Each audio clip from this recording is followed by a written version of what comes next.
What's up, everybody? It's your boy TGK back with another reaction video. Today, we got an interesting video someone sent to me, told me to check it out. This is by Half Past Noon, the YouTube channel Half Past Noon. The title of the video is The Luka Doncic Conspiracy. Again, hopefully, this is probably more rooted in something more fundamental than just throwing stuff at the wall. Again, enough of the fluff.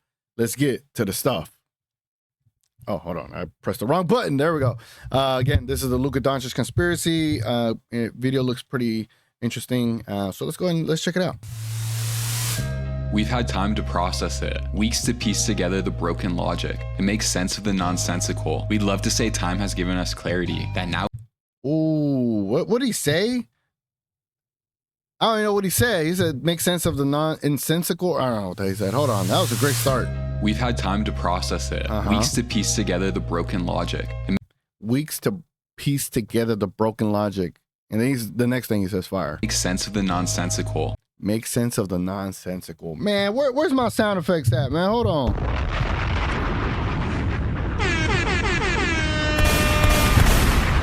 That was fire. That was fire. Let's get it going. We'd love to say time has given us clarity, that now we finally could provide a detailed explanation to repair the hearts of Mavs fans across the country. Unfortunately, we can't. Luka Doncic is a Laker. It's beyond jersey swaps, beyond trade tweets, beyond speculation. We've seen him in purple and gold. What was once a distant fear has become an unshakable reality. There will never be a Doncic statue besides Nowitzki.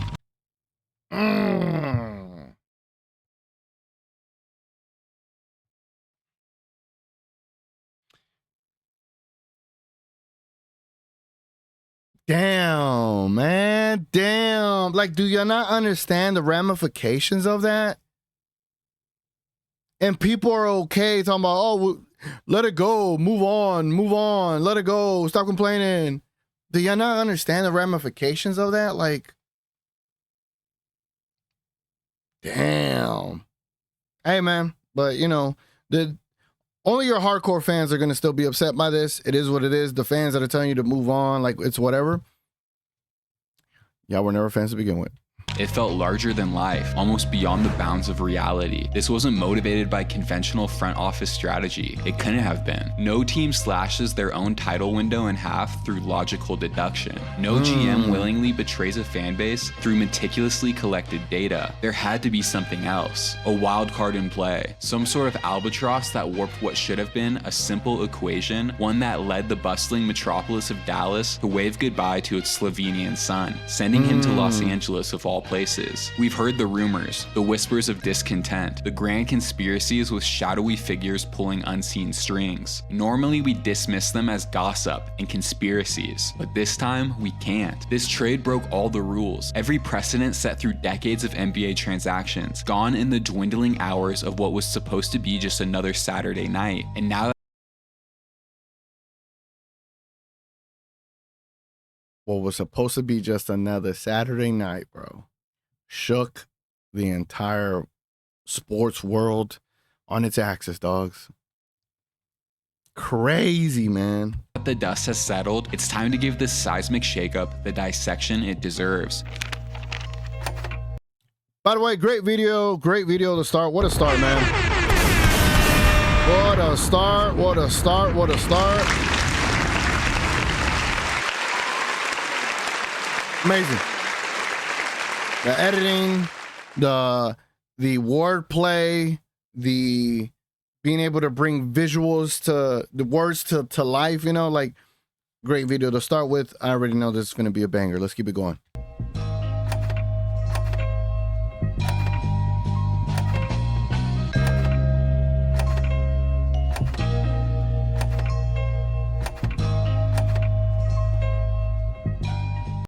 This is how you know this trade was next level, because I've already reacted to what, like 2 investigation videos.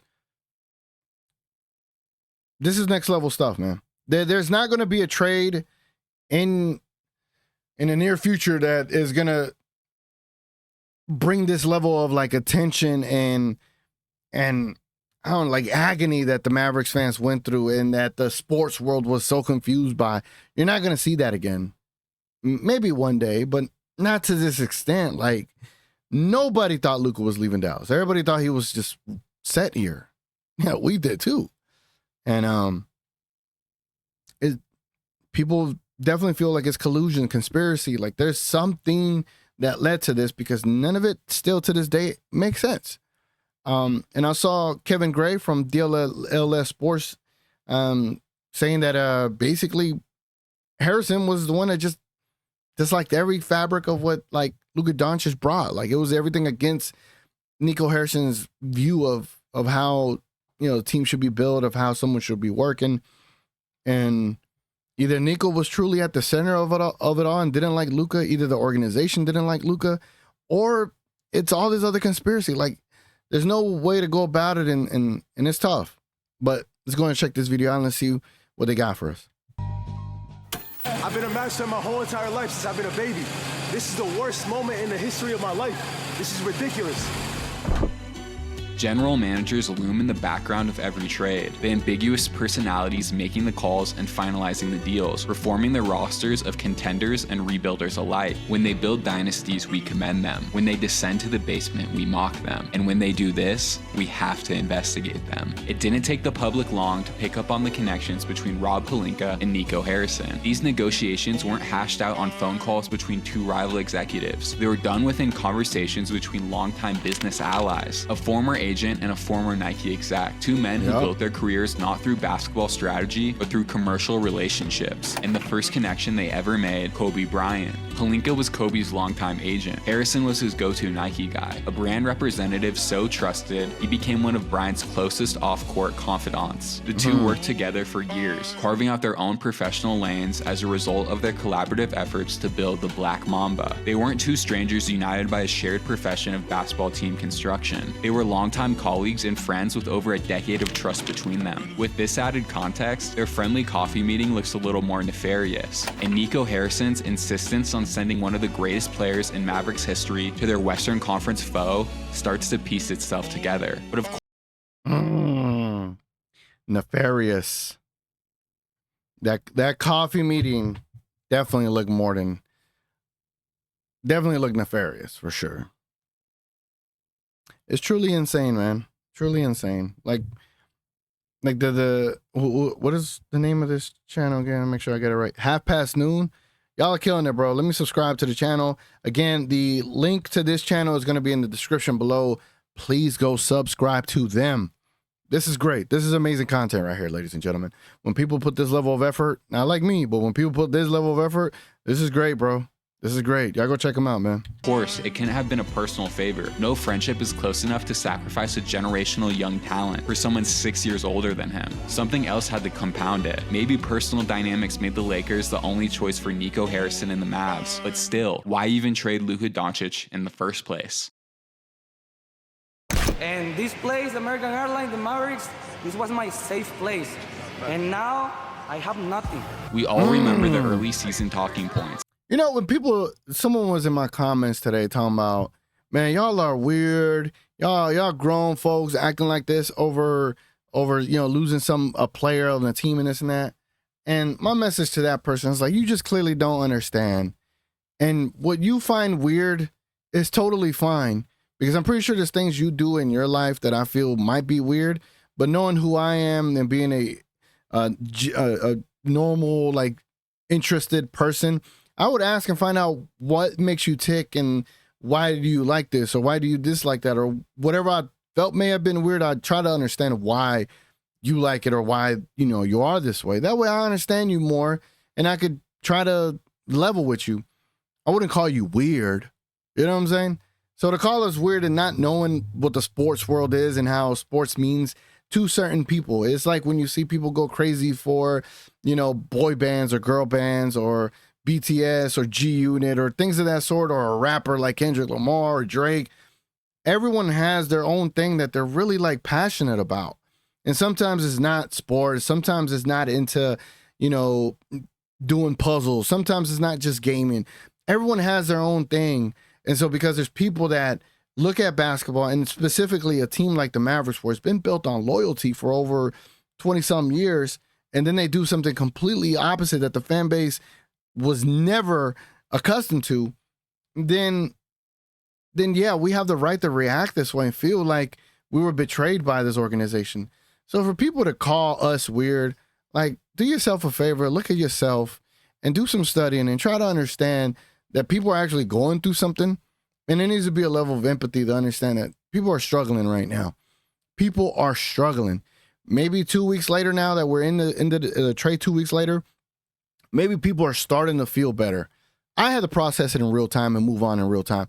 But there's other people that are still struggling, bro. So for y'all to call anybody weird, anything like that, karma. Karma's a bitch. And the one word they revolved around, ratings. Everywhere you looked, there were numbers plummeting, falling to the depths we hadn't seen in 10 years. Commentators shouted that the league was dying. Talking heads dissected the issues, and analysts proposed solutions. The otherwise booming business of professional basketball had an issue on its hands, and maybe they went to work concocting a solution of their own. One thing's undeniable. This trade hijacked the news cycle. The week before the Super Bowl, the biggest event in American sports, everyone with even a passing interest in basketball was talking about the Luka trade. It set social media on fire, dominated talk shows. Sure, the ratings problem was probably a little bit overblown to begin with. On the heels of an 11-year, $76 billion media rights deal, the suits at the top probably weren't too worried about early season rating fluctuations, but it's just all too convenient. Luka wasn't dealt to your run-of-the-mill franchise, and he wasn't shopped for the best deal. There was no sweepstakes or bidding wars, only a hand-wrapped gift delivered to the City of Angels when they seemed to be on their cusp of despair. LA was headed for one long night as LeBron approached retirement and Anthony Davis aged out of his prime, and then the Mavericks organization played the part of the Good Samaritan and betrayed their own fan base in the process.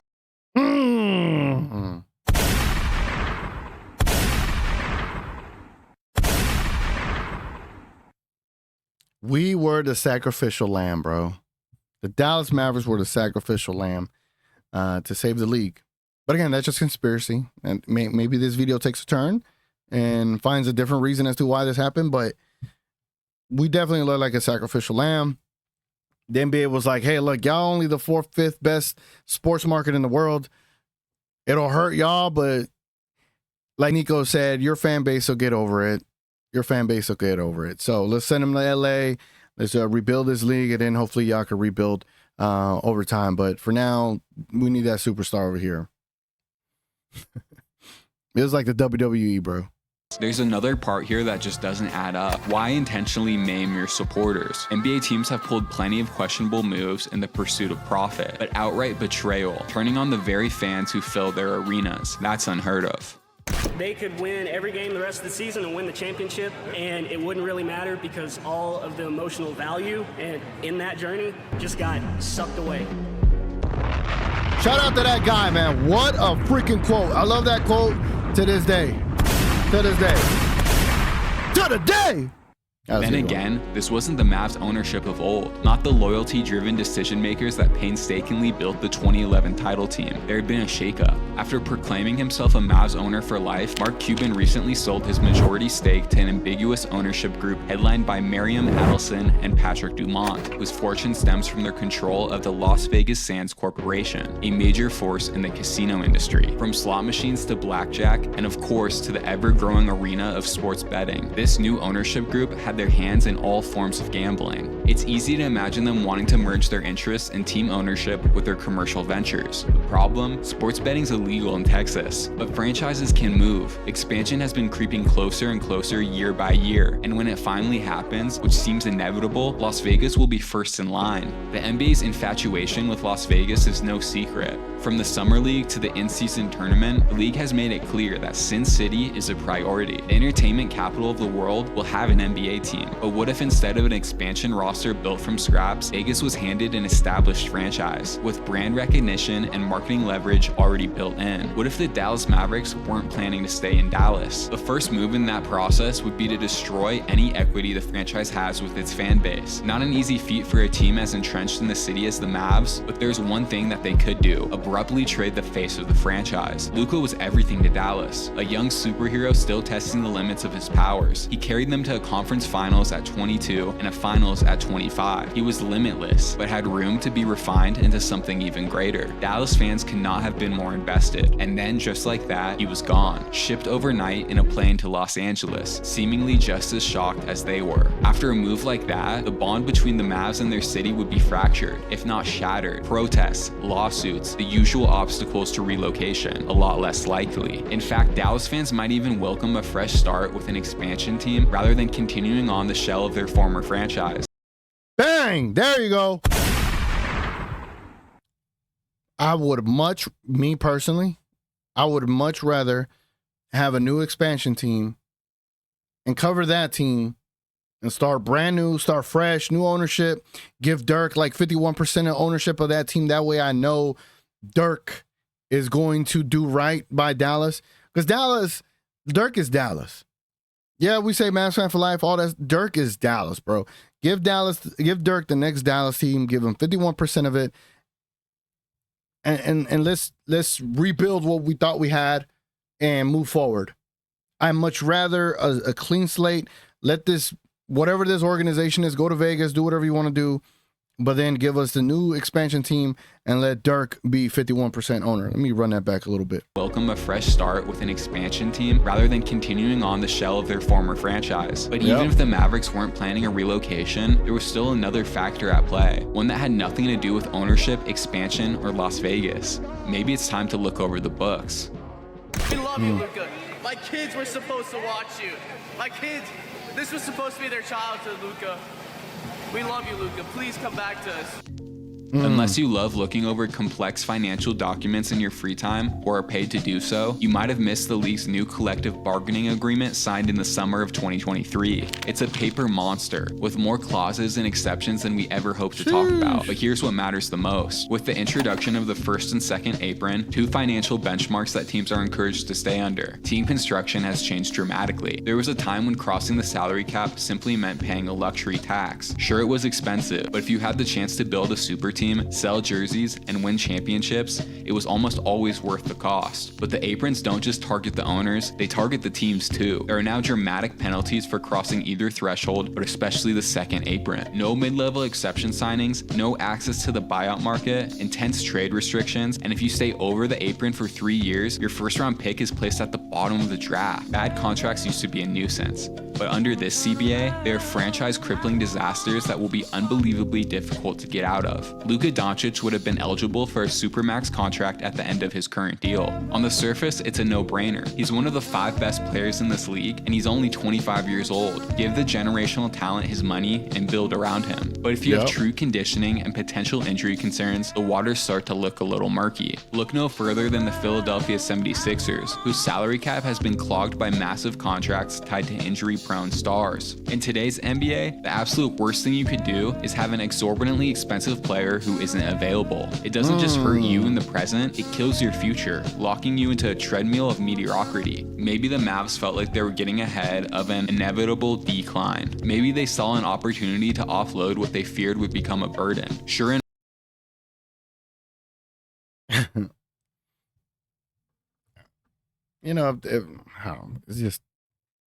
it's crazy all right, so yeah, he's had a little bit of a nagging injury with the calf, but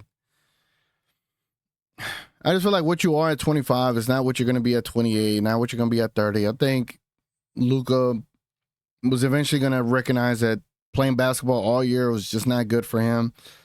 Eventually, this man's going to lock in, and now he's going to lock in for the Lakers, bro. And the Mavericks have themselves to blame for it. I think the next 5-7 years is about to be the greatest time to be a Luka Doncic like supporter and see him rise to levels we know he could get to. We know that he got to. He was MVP. He was the MVP last year. I don't care who got it. He should have been MVP. And now he's about to get all that and more, bro. Like he's about to turn it up, dogs. It's going to be spooky hours for the league, bro. In our eyes, Luka is a generational talent that still hasn't hit his peak, but maybe they thought he was a legitimate injury risk, a superstar in a body not equipped for a lengthy career. So was it that? Was it a front office playing it safe, terrified of tying themselves to a long-term deal that they might one day regret? A favor between old friends? A media-driven maneuver? Or a slow, calculated relocation effort? Maybe it was one of these reasons. Maybe it was all of them. Maybe it was something else entirely, something we'll never know. What we do know is this. This wasn't just another trade. This was something bigger, something that rewrote the rules of what we thought we knew about front office decision making. I'm sorry they're frustrated, but it's something that we believe in as an organization. It's going to make us better. We believe that it sets us up to win not only now, but also in the future. And when we win, I believe the frustration will go away. Right. When we win, I believe the frustration will go away. Yeah. You won 4 out of 5 and fans have already moved on. It's crazy. Now we're doing our best Nico's a genius. to fill in a 1,000-piece puzzle with only 400 pieces. There is some degree of clarity to be gained, but there are still gaping holes in the picture. Why not shop Luka if you're intent on trading him? Did Rob Pelinka take advantage of a friendship? Is Nico Harrison trying to pull the wool over the eyes of a longtime colleague? Did the new financial constraints break the league? But beyond all the relationships at play and the complex rules in effect, what about the fans? There's something special about an icon wearing one jersey, and out of all the teams in the National Basketball Association, the Dallas Mavericks should know that. The kids that grew up wearing 77 jerseys should have felt the opportunity to watch Luka go through his individual journey of trial and tribulations, to fail and adjust, to fall and to grow, to chase greatness, and to take all the punches that come along with it. It's more than basketball. It's about impact, about role models and heroes, about why fans everywhere invest their valuable time in these uber talented people they'll likely never meet. It's about the quiet spirit of sports that whispers beneath the surface and then exclaims in the moments of great accomplishment earned through relentless effort. We get caught up in the rings and banners, but on their own, they're just empty husks of metal. The stories are what elevate them, the reason the light shines off them and breaks into a prism of instrumental memories and hidden moments. This trade robbed the Dallas faithful of a budding classic. This trade robbed the Dallas Mavericks of a budding classic. Wow. You know, I'll share a quick story. Like when my dad passed, right? And not to make it sentimental, but the big thing that I took from that, you know, with the whole COVID stuff like that, I felt robbed, bro. I felt robbed of time, robbed of more moments, I felt robbed, bro.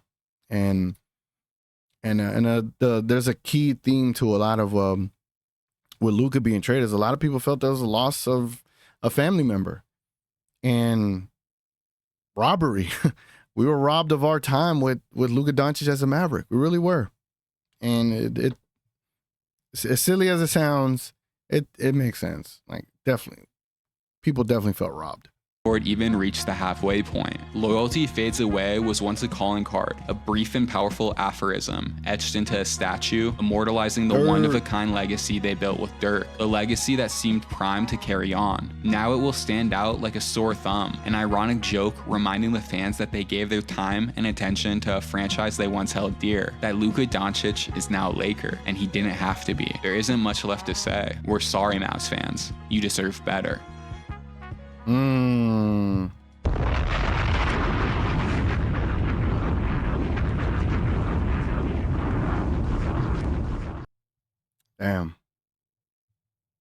Mavs fans, you do deserve better, bro. We all deserve better. Damn. These videos, man, these videos are amazing, bro. Wow, what a video. Yeah. I think a lot of it is true, bro. Where a lot of us are processing it in real time, or we're moved on and we feel robbed, feel betrayed, all the words, you know. And but I totally agree with that sentiment at the very end. The Mavericks fans deserve better, and I don't know. Maybe a new expansion team will help us have that love we once had for a Dallas basketball team. Because right now it's broken. It is broken in half, bro. But yeah, man. Hope that y'all enjoyed that video. Please go subscribe to the channel. The creators at Half Past Noon. Half Past Noon. I hope I've been saying that right.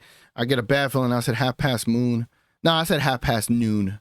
Half Past Noon. Y'all go check them out. The link is in the description below. Again, amazing video. Great video. Loved it. It's been your boy TGK. Consider liking, subscribing, becoming a member, all that good stuff. And I'm going to catch y'all on the next one. We're out.